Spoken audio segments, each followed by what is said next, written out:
Dude, my eye is still like just keen on these things. It's right there. Oh yeah. Green guy. Oh yeah. My eye still is like trying to pick these I'm gonna be out. looking for iguanas in Akron now.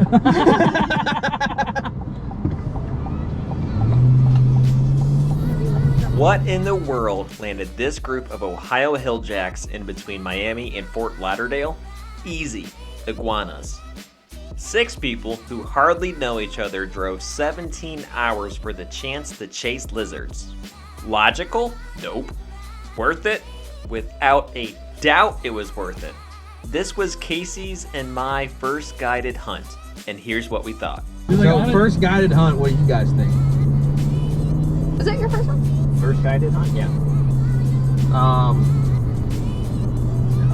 The guides were great. I mean, they were super nice, super knowledgeable. It felt dirty at first, so I was like, I could definitely figure this out on my own, and like I kind of feel like I'm cheating, but having that knowledge from them, like there's no way we can come down here, and especially what you guys just said about those. Sorry, that house is foreclosed, that one's foreclosed, but that one isn't. I would never know that. Yeah, right. He also let us know where people that always gave him a hard time were. Yeah. Because you may have like 10 houses that are like, yeah, man, shoot them, but they'll have one house, and then he explained to us like if they call the police, like that's pretty much it, because like it's gonna take so much time to like talk the way out of it, check IDs. Like, well, the day's pretty much over. So he's like, we just try to avoid these areas now because we know. Having the boat and the local knowledge to get that done could have been like a year or two of us figuring it out.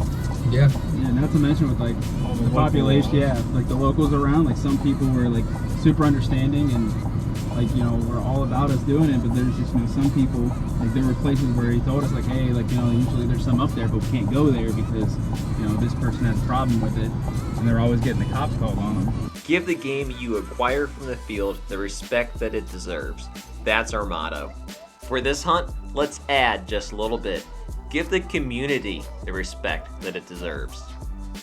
No way this hunt would have been possible without the guide's local knowledge. So, let the games begin. Guys, good luck. Good luck. Good luck, like keep straight. Blue one.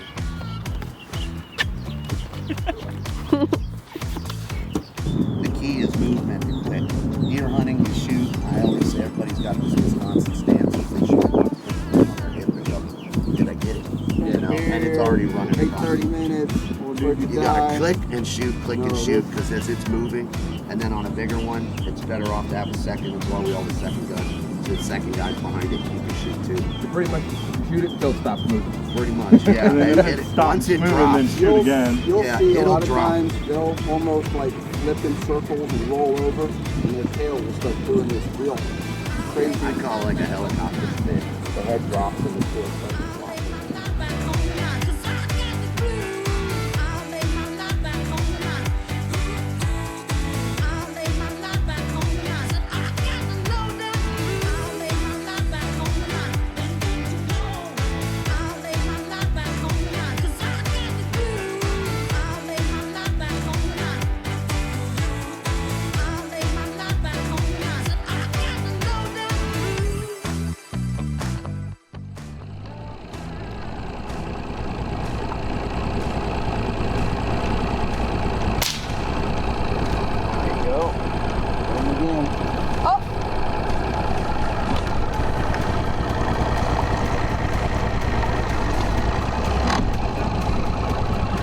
You hit the ground, Dane? He's right there in the tree.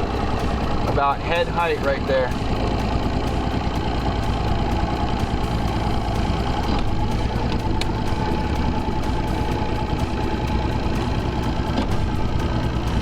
I got him. Did I hit him again? Hanging there. That's quick.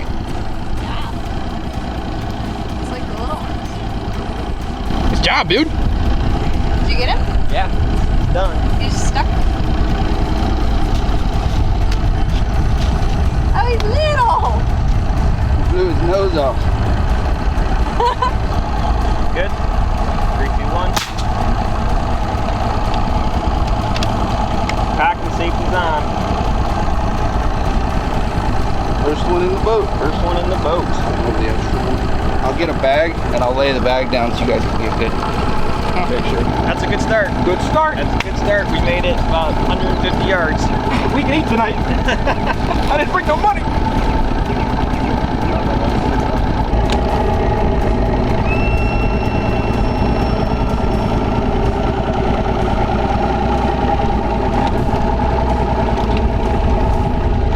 He's a big guy.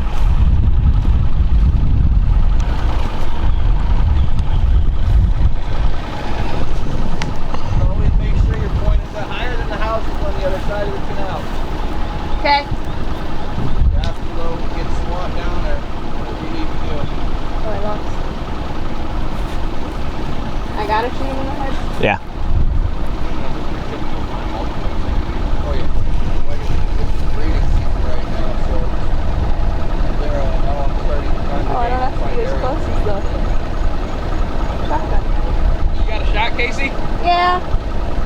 I gotta find him.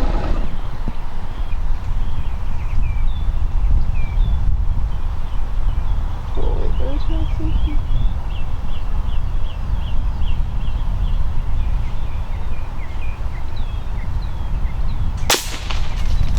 Good shot. Nice job. Oh, that was I was cool. on him. I was waiting on you. I feel like I should be doing that. Right? Making him do the work. We always get our own kills.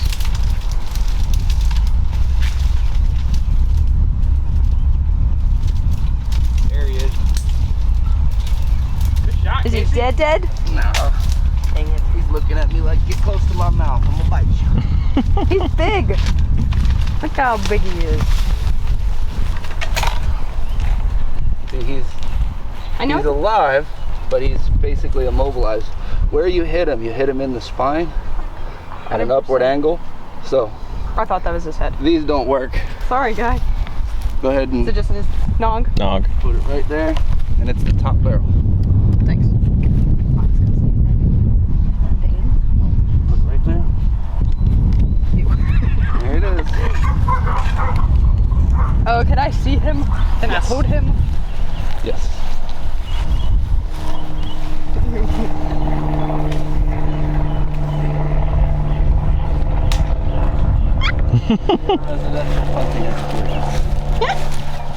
That's the neatest looking squirrel I've ever seen.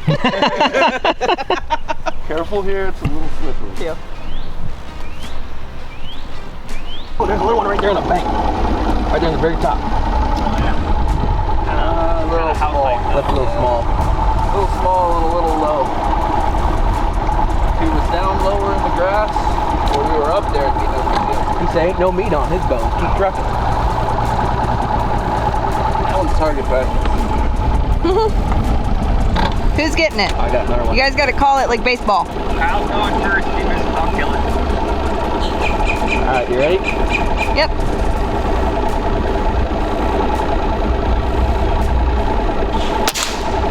Nice.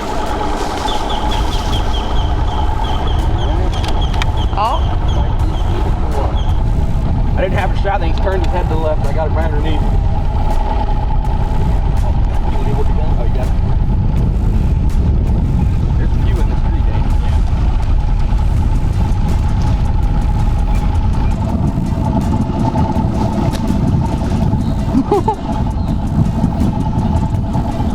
there you go. We had a leaker.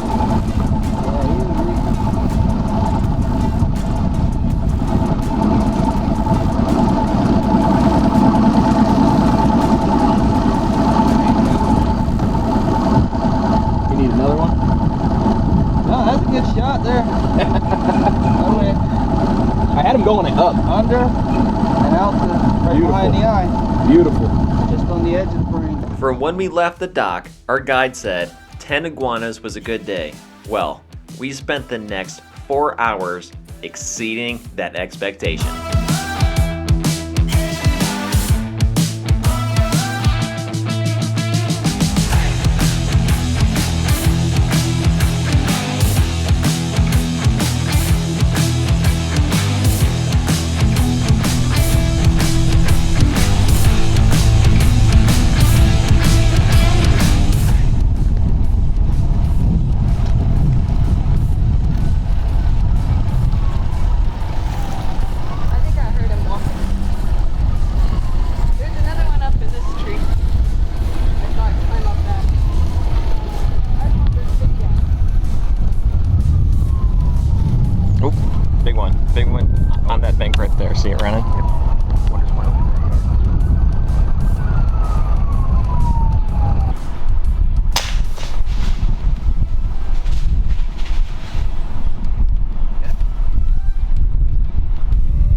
Oh, you hit him? It just didn't kill him? Did you shoot the one that ran over here? Yeah. There's a big one right here. Yeah, if he's got 2 holes, then that was a double win. I put 2 more in him. No, I got him. I thought I got him right in the head, but He was running pretty good. maybe I got his neck. That's a big one. That's a big boy. I would probably put another in his head. That was like a deer drive.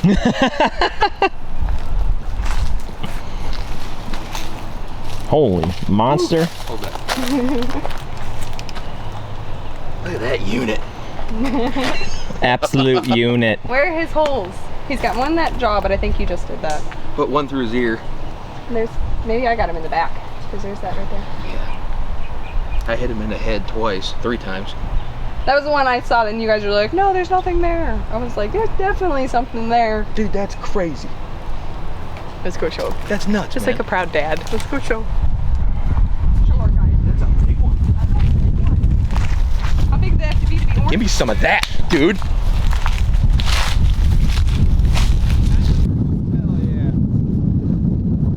was the one I got. A super shot. Tag team. The river running out of his face.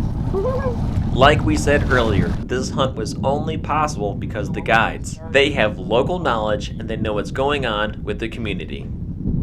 20 years, 25 years. I mean, just to think, when he was a little kid, his mom, they had 5 or 6 of them that were massive. And that was 30 years ago, and we let them go. Yeah. So we didn't know what to do, but where we let them go was so far out in the Everglades. You never thought anything would happen. And then they started, all the iguanas really took off several years ago and became a nuisance. So then they pointed it out saying, oh, everybody releasing the iguanas. That's a crock. They had 2 guys that were brothers that are some of the biggest reptile import-exporters in the entire world that live down here. He's got a business in Hollywood called Strictly Reptiles. Back before drones were around, they had 2 massive, like, airport hangars out in the middle of the Everglades, like 25 miles out in the middle of the Glades. And when Hurricane Andrew came through, it ripped them apart, released thousands and thousands of iguanas and Nile monitors and savanna monitors and all the tegus they're dealing with down there.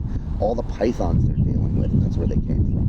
There's no way that 2 people released 2 pythons and 20 years later there's that many of them that they found each other. Yeah. There were thousands of them all released right in a small area.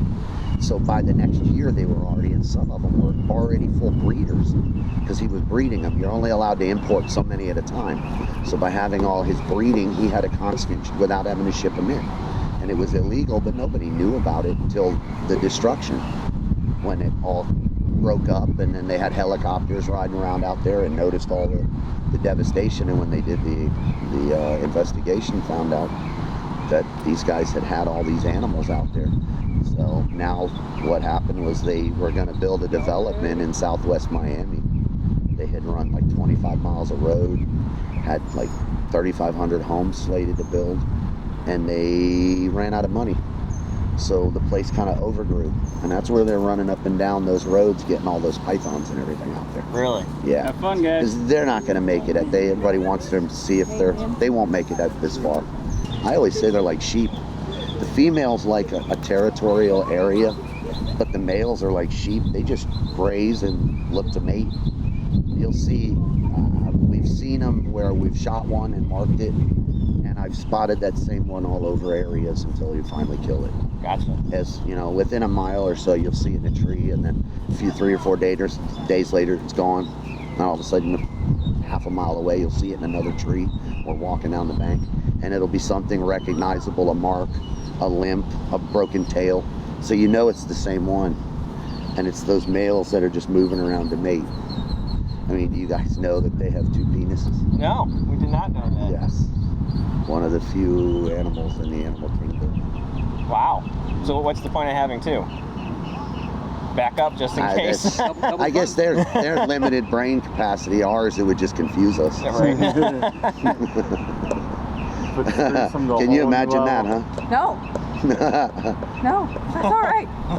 You got one thinking for you, and then you have two thinking for you. Yeah, right. We spin in circles all the time. So yeah, it's weird, but that's all they do is eat and mate, and you've got so many people doing stupid stuff. You got the python hunter, python cowboy riding around here, shooting the ducks, shooting the Muscovies, shooting the Egyptian geese. Yeah, that's what Daniel was saying. That he's They're invasive, but they're highly illegal. Yeah, especially because this is a bird preserve that we're hunting in. You know what I mean?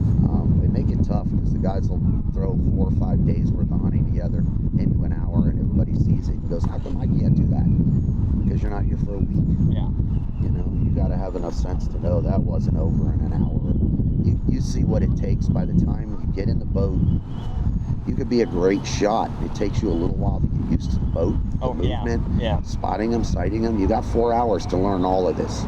You're going to tell me, guys, I mean, I have had military marksmen that have done this before, and we've shot 30 of them in a 4-hour period. But that was a year and a half ago, too, when we had more areas we could hunt with less people complaining about it and more iguanas. You know, you can go a block away from here and find 100 of them, but anywhere these guys can walk the banks and noose them or shoot them, they're killing all our spots. Yeah. I've got 2 friends who live on this canal. I was talking to one yesterday. There was a guy in his backyard hunting yesterday here. He described the boat. He described the guy. I'd never heard of him or seen him before. So the importance of you guys being an outfitter versus guys coming in from their own channels or for their own pleasure is that you're actually bringing revenue to the community, right? Yeah, and all the guns and the stuff and the knowledge that we show, and the fact that we get a lot of military and law enforcement, the fact that we're the only company that actually puts out a waiver that you have to sign, that you're supposed to read, that gives you a little idea of you're hunting in a residential area, you're responsible for this, your captain is responsible for that, and you're responsible to listen to the captain. Mm-hmm. Because if you do something that causes a problem, the trip's over. Yeah. And it's your responsibility. And most people are like, well, I won't pay for it. Yeah, you will. Absolutely, and they should. You know what I mean? There should be liability. The FHP out on those highways, they have no leniency for it. Yeah. I'm sure. So I call them a non-emergency and give a description of the boats, everybody in there. So if somebody calls and says, I got 3 guys in my backyard with guns, and they'll say, what does the boat look like? It's a white boat. He's got, okay. My phone will ring and they'll ask me if it's me. Yeah. And then I confirm it. Okay, ma'am, just leave him alone. Is he in your yard? No. Leave him alone. All the millions of dollars of bass fishing and all this, and they'll close our fishing spots down one day to the next. They don't care. You guys have it differently when it comes to hunting up north. Everything is controlled by water management down there, and everything is controlled by the rich that have low-lying houses that they want the waters dropped and stuff. So you could be fishing one of the best spots in the state of Florida, and in a day they'll close it and drain it. Really? Yeah, they don't care. Wow. It's weird in Florida. DeSantis has been one of the only ones that's done anything about that. All the other past have all just, they didn't care. They'll either drain Okeechobee to the bottom if the Big Sugar wants it that way, or they'll let the water up and let the lake flood over if that's what Big Sugar wants. That's absolutely wild. That's awful. Yeah. It's terrible. Terrible for the environment, terrible. It is. It is. Only in the last few years have we actually got a few more people in power that have decided they like the Everglades. So to go about skinning these guys, Daniel said they're something Like skinning like a catfish. Oh. You just kind of put a slice, then put a slate, grab it with a pair of pliers, and peel right off. I've sat there and watched guys skin millions of them, and they peel right off. Back home? I would get them on ice as soon as possible. Yeah. Yep, for sure. If time was a BB, you could not grease it enough to get it up a bobcat's butthole. 31 hours in the car, down and back, and 40 hours of our feet on Florida. This was one of those hunts that you just cannot pull off on your own. Find these guys at huntingiguanas.com. And if you decide to do this hunt, be sure you give the community and the game that you acquired from the field the respect that it deserves.